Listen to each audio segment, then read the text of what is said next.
Students, अभी हम लोगों ने बात की फर्स्ट लॉ ऑफ थर्मोडायनेमिक्स की। अब हम लोग देखेंगे कि फर्स्ट लॉ ऑफ थर्मोडायनेमिक्स कहाँ कहाँ एप्लीकेबल है और उसके अंदर कौन सी टर्म्स इन्वॉल्व है जो कि कांस्टेंट होंगी और कुछ variable. Applications following process that can be use for practical application. अगर हम लोग प्रैक्टिकली किसी डिवाइस को या किसी सिस्टम को स्टडी कर रहे हैं स्टूडेंट्स, तो ये कुछ एप्लीकेशंस जो है वो इंपॉर्टेंट होंगी। किसके लिए? ताकि उसके अंदर जो first law of thermodynamics apply हो रहा है वहाँ पर जो चीज़ें कांस्टेंट होंगी और जो वेरिएबल होंगी वो किस फॉर्म में होती हैं। The process in which any one of the three terms of the equation is zero. हमारे पास जो इंटरनल एनर्जी या फिर फर्स्ट लॉ ऑफ थर्मोडायनेमिक है वो क्या है students? Delta Q is equal to delta U plus delta W. ये है हमारे पास फर्स्ट लॉ ऑफ थर्मोडायनेमिक्स। इसमें हमारे पास प्रेशर भी है, वॉल्यूम और टेम्परेचर। अब हमारे पास यहाँ पर तीन टर्म्स है स्टूडेंट्स जो कि एक सिस्टम के लिए इंपॉर्टेंट होती है। अब इस प्रोसेस के अंदर जिसको हम लोग स्टडी कर रहे हैं, तीन टर्म्स में से एक टर्म जो है वो क्या होगी स्टूडेंट? कांस्टेंट। अब एक टर्म को कांस्टेंट रखने की वजह से क्या होता है, बाकी जो दो टर्म्स हैं स्टूडेंट्स वो क्या रहती हैं? वेरिएबल। अब तीन टर्म्स में से क्या होगा इक्वेशन की? वो जीरो के इक्वल भी हम लोग रख सकते हैं। The processes in which any one of the state variables pressure P, volume V and temperature T of the system are held constant. जैसा कि हम लोगों ने बात की, इक्वेशन में अगर हम लोग किसी भी टर्म को जीरो रखते हैं, उसी के साथ साथ हमारे पास जो सिस्टम होता है जिसको हम लोग स्टडी कर रहे हैं, इन तीनों में से कोई ना कोई एक टर्म जो है स्टूडेंट्स वो कांस्टेंट रहती है। अब हम लोग देखेंगे कि एप्लीकेशन जो है वो कैसे कैसे अप्लाई होगी और कौन कौन से प्रोसेसेस इसमें इन्वॉल्व होंगे। स्टूडेंट्स, हम लोगों ने बात की है एप्लीकेशन की कि कहाँ कहाँ हम लोग फर्स्ट लॉ ऑफ थर्मोडायनेमिक्स को अप्लाई कर सकते हैं। सबसे पहले हम लोग एक प्रोसेस देखते हैं जिसका नाम है आइसोकोरिक प्रोसेस। यहाँ पर हम लोग देखेंगे कि इक्वेशन में कौन सी टर्म जीरो होगी और कौन से एलिमेंट को हम लोग कांस्टेंट रखते हैं। The thermodynamic process during which the volume of the system remains constant is called isochoric process. यहाँ पर हम लोग स्टूडेंट्स वॉल्यूम को कांस्टेंट रखेंगे। Work is neither done by the system nor on the system. यहाँ पर वर्क डन जो होगा स्टूडेंट्स वो जीरो होगा। हम लोग लेट करते हैं जो हीट है वो है delta Q imparted to the gas. हम लोग सिस्टम के अंदर इम्पार्ट करते हैं हीट को। The gas is then heated at constant volume. यहाँ पे हम लोगों ने कांस्टेंट वॉल्यूम रखा है और गैस को हीट कर रहे हैं। जो प्रेशर है हमारे पास स्टूडेंट्स वो इंक्रीज करेगा फ्रॉम P1 टू P2, यानी कि प्रेशर में चेंज आ रहा है इनिशियल से फाइनल के अंदर। वाइल जो टेम्परेचर है हमारे पास स्टूडेंट्स वो भी चेंज होगा T1 से T2 तक। ये दोनों एलिमेंट्स हमारे पास स्टूडेंट्स क्या है? वेरिएबल्स। और जो कांस्टेंट हम लोगों ने रखा है स्टूडेंट्स वो क्या है? वॉल्यूम। अब जो सिस्टम है वो ना एक्सपेंड करेगा ना कॉन्ट्रैक्ट करेगा। क्यों? क्योंकि यहाँ पर वर्क डन जो है वो ना ही सिस्टम की तरफ से हो रहा है और ना ही सिस्टम के ऊपर हो रहा है। सो यहाँ पर जो चेंज इन वर्क डन है स्टूडेंट्स वो क्या रहेगा? Zero. So using first law of thermodynamics, delta Q is equal to delta U plus delta W. ये हमारे पास फर्स्ट लॉ ऑफ थर्मोडायनेमिक्स है। यहाँ पर वर्क डन को हम लोग जब जीरो रखेंगे तो डेल्टा क्यू किसके इक्वल हो जाएगा? डेल्टा यू के। यानी कि जो चेंज इन हीट है वो किसके इक्वल हो रहा है? Change in internal energies. Students, isochoric process में वॉल्यूम को कांस्टेंट रखते हुए टोटल हीट जो है वो किस में चेंज हो जाती है? इंटरनल एनर्जी में।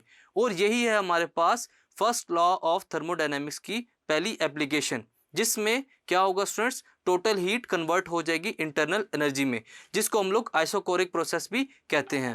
स्टूडेंट्स, हम लोग देखते हैं कि ग्राफ हमारे पास एक मौजूद है जिसके अंदर एक साइड पे प्रेशर बढ़ रहा है और दूसरी साइड पे वॉल्यूम। तो हम लोग इस ग्राफिकल रिप्रेजेंटेशन को देखते हुए ये समझते हैं स्टूडेंट्स कि यहाँ पर सिर्फ प्रेशर चेंज हो रहा है, या तो अप होगा या तो डाउन। सो स्टूडेंट्स, ये है हमारे पास आइसोकोरिक प्रोसेस, जिसमें हम लोगों ने देखा कि वॉल्यूम को कांस्टेंट रखते हुए और प्रेशर और टेम्परेचर को चेंज करते हुए वर्क डन जो है जीरो रहता है। और यहाँ पर थर्मोडायनामिक जो फर्स्ट लॉ है उसमें भी इक्वेशन जीरो कब रखी जाती है? जब हमारे पास वर्क डन जीरो होता है। और जो हीट है वो टोटली चेंज होती है किसमें स्टूडेंट्स? इंटरनल एनर्जी में। स्टूडेंट्स, हम लोगों ने पहले आइसोकोरिक प्रोसेस को देखा जो कि first law of thermodynamic system की एक एप्लीकेशन थी। अब हम लोग आइसोबैरिक प्रोसेस को स्टडी करेंगे जो कि एक और एप्लीकेशन है फर्स्ट लॉ ऑफ थर्मोडायनेमिक की। इसमें स्टूडेंट्स हम लोग एक सिस्टम देखते हैं जिसमें क्या मौजूद है? वॉल्यूम, यानी कि सिस्टम जो कि प्रोड्यूस करता है गैस को। हम लोगों ने एक सिस्टम लिया जिसके अंदर एक गैस को इन्वॉल्व किया और इसके साथ साथ यहाँ पर एक पिस्टन भी मौजूद है। अब यहाँ पर हम लोग देखेंगे कि आइसोबैरिक प्रोसेस में क्या चीज़ कांस्टेंट रहेगी। Isobaric process, the thermodynamic process in which the pressure is kept constant. यहाँ पर हम लोग किस चीज़ को कांस्टेंट रखेंगे स्टूडेंट्स? प्रेशर P को, और जो वॉल्यूम और टेम्परेचर है ये दोनों चेंज होंगे with respect to time. Isobaric expression of a system is used to convert heat into work. यहाँ पर क्या होता है स्टूडेंट्स? हीट को हम लोग वर्क में कन्वर्ट करने की कोशिश करते हैं। हम लोग देखते हैं कि वॉल्यूम जो है V1 जो कि इनिशियल वॉल्यूम है ये चेंज होगा V2 में, और टेम्परेचर T1 ये भी चेंज होगा किसमें? टेम्परेचर T2 में। लेकिन यहाँ पे हम लोग स्टूडेंट्स क्या करेंगे? प्रेशर को कांस्टेंट रखेंगे। हम लोग देखते हैं कि जो पिस्टन है वो हल्का सा डिस्प्लेस्ड होता है, इतनी स्मॉल डिस्प्लेसमेंट होगी कि हम लोग उसको बिल्कुल भी डिस्प्लेसमेंट को कंसीडर नहीं करेंगे।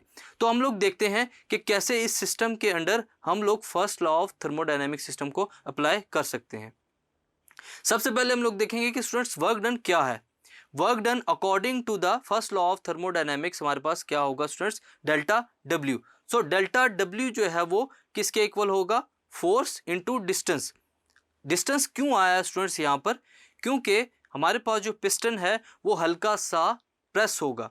अब इतना स्मॉल प्रेशर अप्लाई करने की वजह से प्रेशर जो है स्टूडेंट्स हमें लगेगा कि वहाँ पर कांस्टेंट है, और यही है हमारे पास आइसोबैरिक प्रोसेस। इसको प्रूफ करते हैं।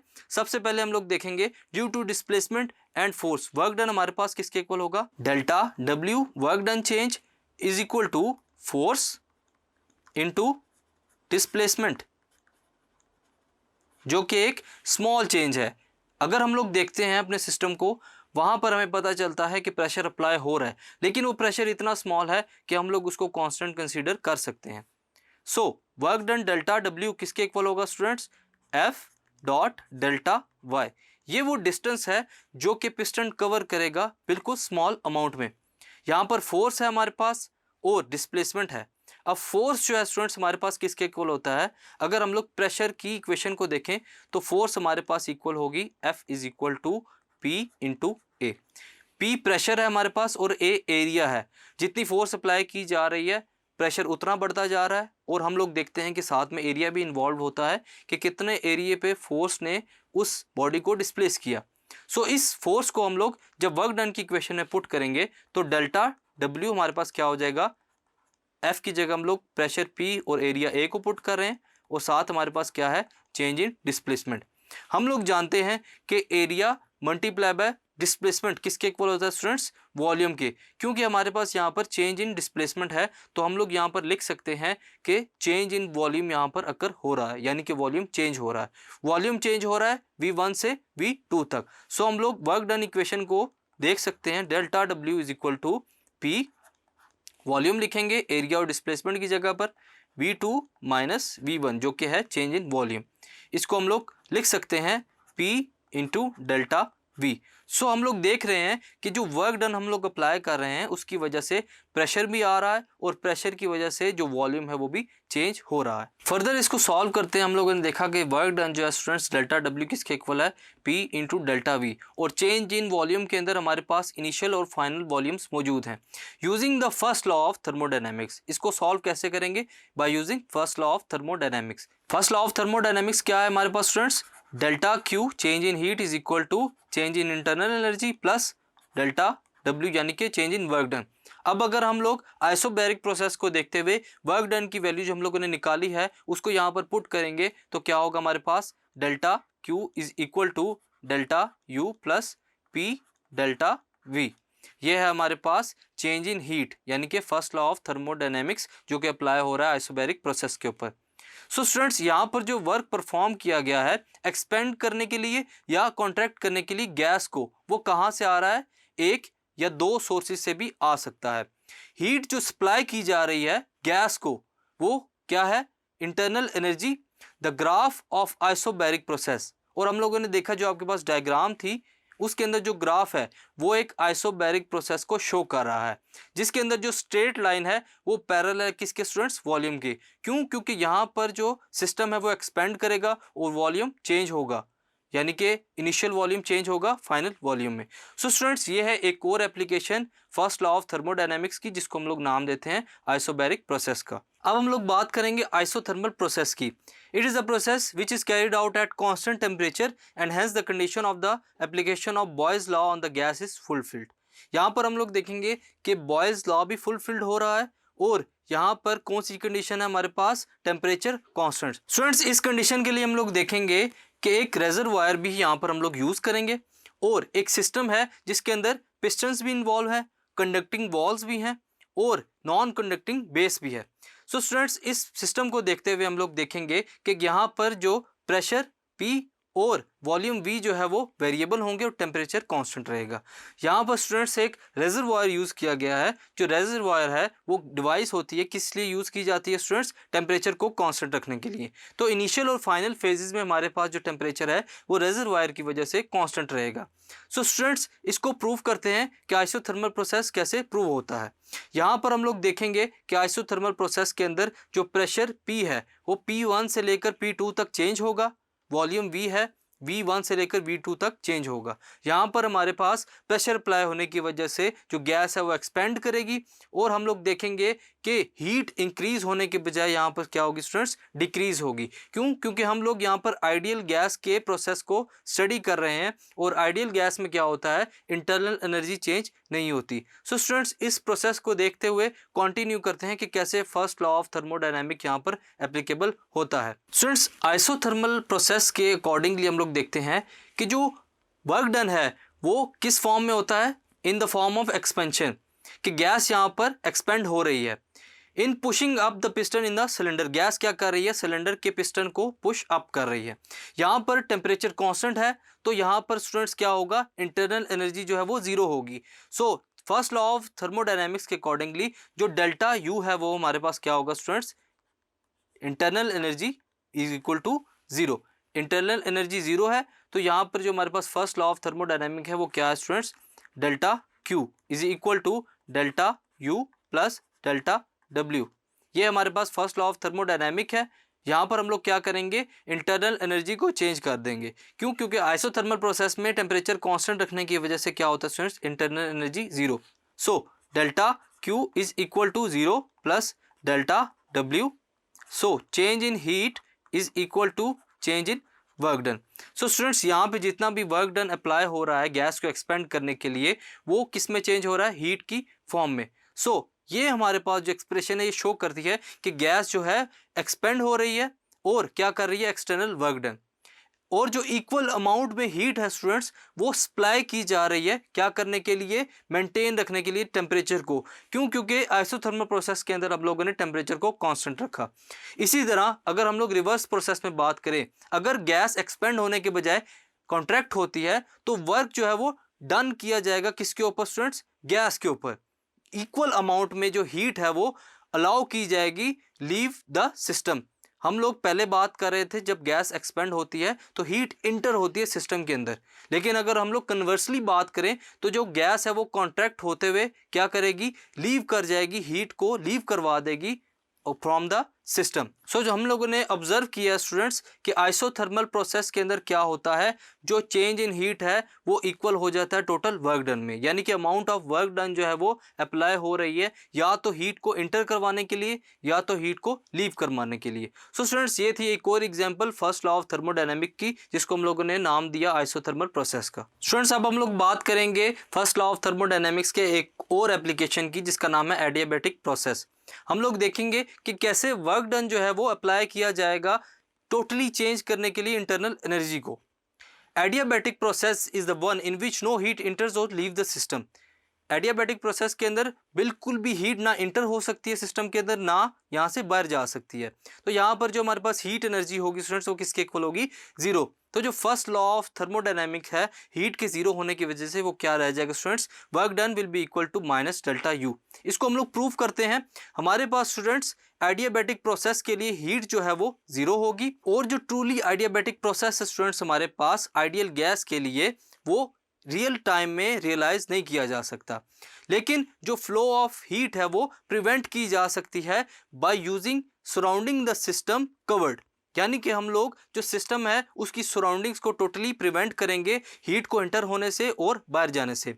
यहाँ पर स्टूडेंट्स हम लोग किसी भी इंसुलेटिंग मटेरियल को यूज़ कर सकते हैं, आया कि वो कॉर्क है या एस्बेस्टोस है, या फिर हम लोग कोई भी ऐसा प्रोसेस परफॉर्म कर सकते हैं जिससे सिस्टम के अंदर ना हीट इंटर होगी और ना ही बाहर जाएगी।